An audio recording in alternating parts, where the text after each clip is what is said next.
Hello everyone, कैसे हैं आप सब। अभी मैं इंतजार कर रहा हूं किसी का।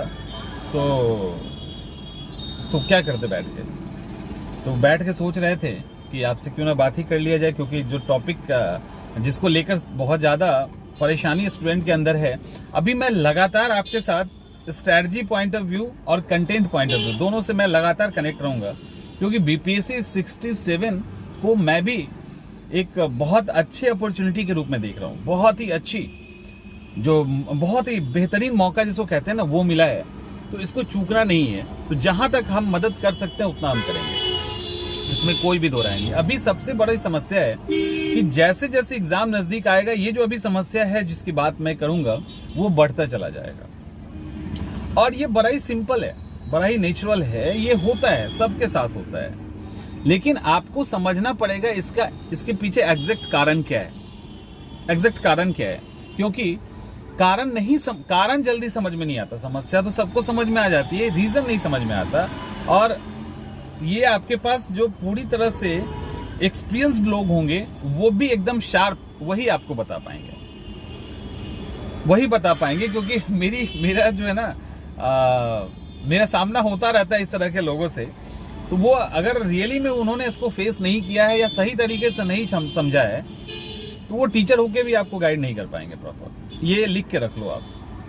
ये मतलब ये इसलिए नहीं कर रहा हूं कि मैं बेस्ट कर रहा हूं, इसलिए नहीं कर रहा हूं। मतलब ये एक सोच है जिसके पीछे क्या चल रहा है ना, उसको समझना होगा एक्चुअली।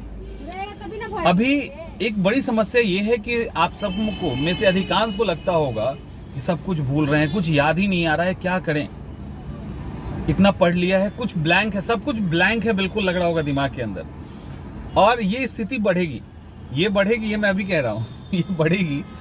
और दूसरा समस्या ये है कि आप अपने शेड्यूल और रूटीन सबको आगे खराब करेंगे, ये भी एक फैक्ट है। उलझा देंगे।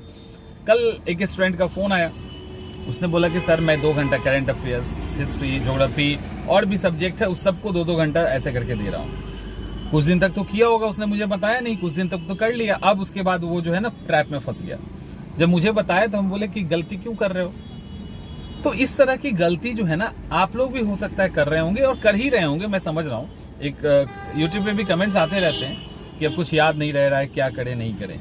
देखिए, सबसे पहले बात, जो आप में से जिसको भी लग रहा है कि सब कुछ ब्लैंक हो गया है, कुछ भी याद नहीं है, क्या करें नहीं करें, तो जिसको भी लगता है ब्लैंक हो गया है, या जिसको इस तरह का डर लग रहा है कि पता नहीं हो पाएगा, कैसे हो रहा है, नहीं हो रहा है, तो ये एक अच्छा इंडिकेशन है, ये एक अच्छा संकेत है। पहली बात तो आप अपने आप को रिलैक्स कर लीजिए। मतलब सबसे पहले तो आप ये समझिए कि एक सामान्य प्रक्रिया है जो एग्जामिनेशन के दौरान फेस करना होता है, तो इसीलिए पहले तो परेशान नहीं होना है। और दूसरी जो है वो ये है कि आप को लगता है कि कुछ भी भूल गए, सब कुछ भूल गए, या एग्जाम का डर लग रहा है, तो ये एक अच्छा संकेत है। पहला समान प्रोसेस है, ये एक अच्छा इंडिकेशन है कि आप तैयारी कर रहे हैं, आपको मंजिल दिख रही है और आपके अंदर वो पैशन है, ये चीज वो बता रहा है। तो ये भी डर लग रहा है ना, तो ठीक है। अब सवाल उठता है कि सब कुछ ब्लैंक हो गया, इसका जो डर है कि अब कुछ याद नहीं हो रहा है, कैसे एग्जामिनेशन हॉल में जाएंगे, इसका डर, ये डर एकदम वाजिब है और अच्छा है। ये बताता है कि आपने तैयारी पैशन के साथ की है, हिम्मत मेहनत के साथ की है। तो सिंपल है कि आपने इतना मेहनत किया है, तो आप कहीं ना कहीं रिजल्ट देखेंगे। और वैसी स्थिति में सब ब्लैंक हो जाए तो टेंशन होना भी जायज है। तो फिर इसका एकदम से सिंपल और सीधा सॉल्यूशन है। ये सॉल्यूशन जो है, तो इसका सिंपल सा सॉल्यूशन है कि आपको जब लगे ना कि सब कुछ ब्लैंक हो गया, कुछ दिख नहीं रहा है, तो आप तुरंत जो है प्रीवियस ईयर का क्वेश्चन सॉल्व कर लीजिए। इधर उधर वाला नहीं, प्रीवियस ईयर वाला क्वेश्चन सॉल्व कर लीजिए। जब आप प्रीवियस ईयर का क्वेश्चन सॉल्व करेंगे ना, तो क्वेश्चन फिर सॉल्व होने लगेगा। और जब क्वेश्चन सॉल्व होने लगेगा तो लगेगा नहीं सब ठीक है। तो जब भी कुछ भी ऐसा हो तो कंफ्यूज नहीं होना है और सीधा जाके क्वेश्चन पेपर सॉल्व कर लीजिएगा, पहला। और दूसरा कि आपको डर लग रहा है कि पता नहीं होगा, या आपको ये लग रहा है कि पूरा शेड्यूल को खराब कर रहे हैं, तो वो मत कीजिए। जो रूटीन फॉलो कर रहे हैं पिछले 6 महीने से, 3 महीने से, जब से कर रहे हैं, उसी रूटीन को फॉलो कीजिए। कोई भी स्पेशल रूटीन बना के एग्जाम को स्पेशल फोकस नहीं देना है, स्पेशल अटेंशन नहीं देना है, ये प्रेशर क्रिएट करेगा। तो कोई भी आपको स्पेशल फोकस, स्पेशल स्ट्रैटेजीज के लिए नहीं है। जो आपने बना रखा है ऑलरेडी, जिसको आप ऑलरेडी फॉलो कर रहे हैं, उसी को फॉलो करते रहिए। तो याद रखिएगा, उसको फॉलो करते रहिए। 4-5 सब्जेक्ट को उलझाना नहीं है।